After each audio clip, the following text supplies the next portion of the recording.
Hello friends, welcome to GATE it जिल। इस video में हम डिस्कस करेंगे कि लास्ट मंथ में आपकी प्रिपरेशन स्ट्रेटजी क्या होनी चाहिए।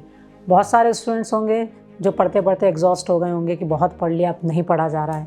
या बहुत सारे स्टूडेंट ऐसे होंगे जो अपने टेस्ट मार्क्स को देख के डिमोटिवेट हो रहे हैं कि हमको टेस्ट में मार्क्स ही नहीं आ रहे हैं। तो मैं इन सभी स्टूडेंट्स से यही कहना चाहूँगी कि आप अपनी प्रिपरेशन नहीं छोड़ें। ये सिर्फ एक महीना और अपने को दें तो डेफिनेटली आप अगर इस मंथ को आप सीरियसली लेते हैं तो आप IITs में होंगे। तो आपकी प्रिपरेशन स्ट्रेटजी क्या होनी चाहिए, तो ये मैं डिस्कस कर रही हूँ कि 10th जनवरी से 5th फेब तक है ना, हमको कैसे प्रिपेयर करना है, क्या देना है, क्या करना है, क्या नहीं करना है। ओके, तो मैं आपकी प्रिपरेशन स्ट्रेटजी को 3 पार्ट में डिवाइड करूँगी। एक आपको फुल लेंथ टेस्ट या मॉक टेस्ट देना है, दूसरा उन टेस्ट का एनालिसिस करना है, और तीसरा जो सबसे इम्पॉर्टेंट पार्ट है रिवीजन। तो सबसे पहले मॉक टेस्ट कैसे देना है, क्या करना है। कुछ स्टूडेंट रोज़ एक मॉक टेस्ट दे रहे हैं, तो रोज़ टेस्ट देने से आपके पास न तो उस टेस्ट को रिवाइज करने का मतलब टेस्ट का एनालिसिस करने का टाइम भी नहीं होगा, और न ही अपने सब्जेक्ट्स को रिवाइज करने का टाइम होगा। तो रोज़ एक टेस्ट देना इज़ नॉट सही अप्रोच नहीं है आपका। मैं आपसे सजेस्ट करूँगी कि आप जैसे 10th ऑफ मैं आपको जो रिकमेंड कर रही हूँ जो स्ट्रेटजी वो 10 जन से आप फॉलो करेंगे टिल 5 फेब तक। तो पहला मॉक टेस्ट आपने 10th जन को दिया, उसके बाद 2 दिन आप मॉक टेस्ट नहीं देंगे। 10th को दिया, 11th 12th को नहीं देके 13th को देंगे। तो इस तरह से भी अगर आप फॉलो करते हैं, 13th के बाद 16th को दिया, तो अगर इस तरह से भी आप फॉलो करते हैं तो आपके 8 से 10 मॉक टेस्ट हो जाएंगे टिल 31st ऑफ जन, है ना। तो बहुत सारे मॉक टेस्ट ना दे के आप जितने भी दे रहे हैं उनकी बहुत अच्छे से एनालिसिस करो। तो एक तो उनको मॉक टेस्ट देना है 31st जन तक, और उसके बाद मैंने आपसे पहले भी बहुत सारी वीडियोज़ में कहा है कि गेट के जो आप पेपर्स हैं फॉर्म 21, 22, 23, ये पेपर आप ईयर वाइज देंगे। और सारे मॉक टेस्ट देने के बाद फेब में 1st फेब को आप गेट 21 का फर्स्ट सेट देंगे, 2nd फेब को गेट 21 का सेकंड सेट देना है, 3rd फेब को 22 का देना है, 4th फेब को 23 का देना है। तो इस तरह से एंड में आप गेट के फुल लेंथ पेपर जो एग्ज़ाम में आ चुके हैं वो देंगे। तो ये हमारी शेड्यूल होगा मॉक टेस्ट देने का। अगर आपको रिवीजन कम लगता है, वैसे में हमने अपनी टेस्ट सीरीज़ में गेट इट जिल की टेस्ट सीरीज़ में 16 मॉक टेस्ट दिया है, तो 16 बहुत ज़्यादा। मैं ये नहीं कह रही आप सभी दो, कम से कम 8 से 10 दो। और अगर आपको रिवीजन कम लगता है, आपको सारी चीज़ें ऑलरेडी याद है, तो फिर आप चाहो तो उन 16 टेस्ट को भी अटेम्प्ट कर सकते हो, लेकिन कम से कम 8 से 10 उनमें देना है। और गेट के PYQs अगर आपके रह गए हैं तो मैं पहले रिकमेंड करूँगी कि पहले PYQ दो, PYQ कंप्लीट करो, दैट इज़ मस्ट, और उसके बाद आप टेस्ट सीरीज़ पे आओ। ओके, तो ये तो हो गया कि कितने मॉक टेस्ट देना है। अब टेस्ट देने के बाद वेरी इंपॉर्टेंट है कि उनका एनालिसिस। तो टेस्ट के एनालिसिस को मैं 2 पार्ट में डिवाइड करूँगी। एक ड्यूरिंग टेस्ट भी आपको एनालिसिस करना है, और एक टेस्ट के बाद भी एनालिसिस करना है। ड्यूरिंग टेस्ट क्या एनालिसिस करना है आपको, तो आपको ये देखना है कि आपका माइंड कब सबसे ज़्यादा एक्टिवेट होता है। आप बिगनिंग में आप बहुत एक्टिवेट होते हो, लेकिन होता है कुछ स्टूडेंट के साथ कि 1-1.5 घंटे के बाद माइंड एग्जॉस्ट हो जाता है, तो उसके बाद हमारी क्वेश्चन अटैम्प्ट करने की स्पीड कम हो जाती है, हमारी एक्यूरेसी कम हो जाती है। कुछ लोग बिगनिंग में स्लो रहते हैं, लेकिन बाद में उनकी एक्यूरेसी बढ़ जाती है, स्पीड बढ़ जाती है। तो आपको ये ऑब्जर्व करना है कि आपकी स्पीड किस टाइम अच्छी रहती है, आपकी एक्यूरेसी किस टाइम अच्छी रहती है, और उस टाइम आपको ज़्यादा से ज़्यादा क्वेश्चंस सॉल्व करने की कोशिश करना है एग्ज़ाम में भी। तो ड्यूरिंग टेस्ट आप ये चीज़ ज़रूर एनालिसिस करो। टेस्ट के बाद क्या एनालिसिस करें, तो टेस्ट के बाद आप हर क्वेश्चन को चेक करना है। फर्स्ट क्वेश्चन लिया, क्या ये आपका करेक्ट रहा तो भी आप सोल्यूशन देखेंगे। हो सकता है सोल्यूशन में कोई शॉर्ट वे हो उस क्वेश्चन को सॉल्व करने का, आपने बहुत बड़े तरीके से सॉल्व किया। तो अगर करेक्ट क्वेश्चन है तो आपकी अप्रोच और सोल्यूशन की अप्रोच सेम है, डिफरेंट है, कौन सी अप्रोच बेटर है वो आप फॉलो करेंगे। अटेम्प्ट किया है लेकिन गलत हो गया, तो गलत क्यों हुआ, कंसेप्चुअल मिस्टेक तो नहीं थी, आपने गलत कंसेप्ट तो नहीं लगाया। कंसेप्चुअल मिस्टेक है तो कंसेप्ट आप फिर से अपना रिवाइज करो कि क्यों गलत हुआ।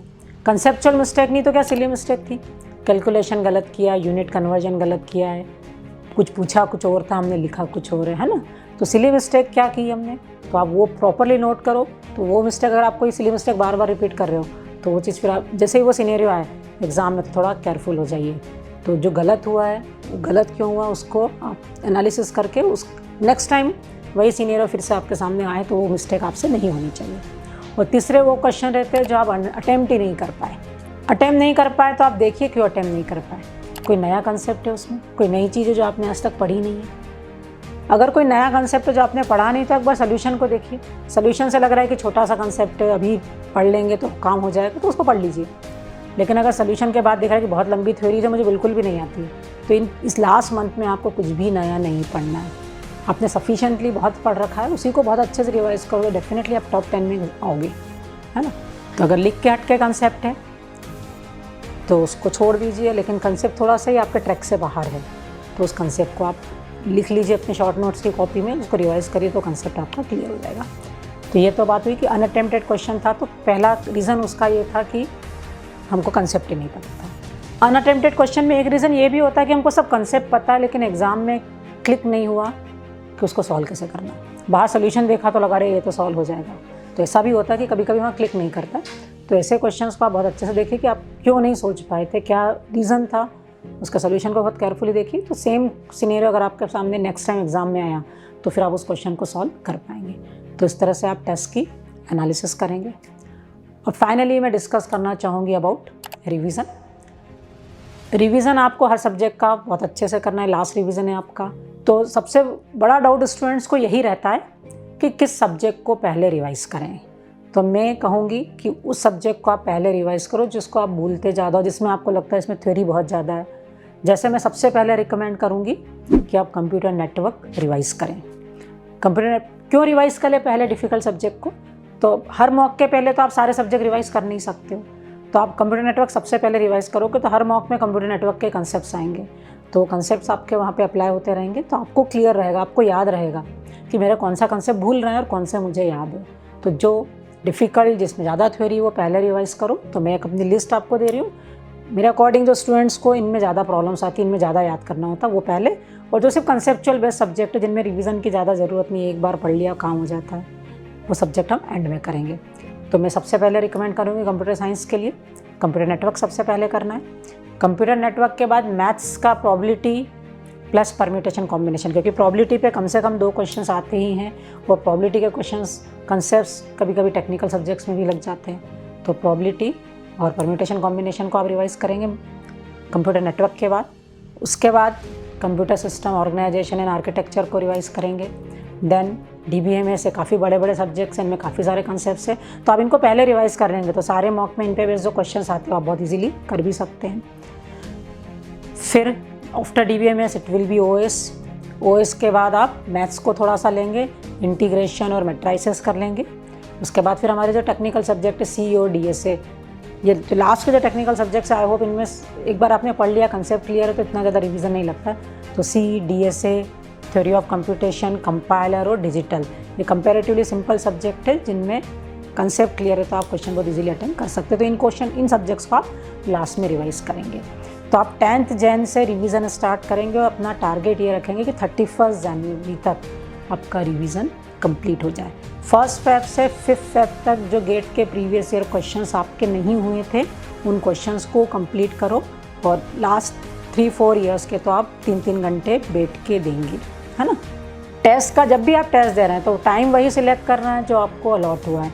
आपको मॉर्निंग स्लॉट अलॉट हुआ 9 to 12 वाला, तो आप जो भी मॉक टेस्ट देंगे उसी टाइम में देंगे।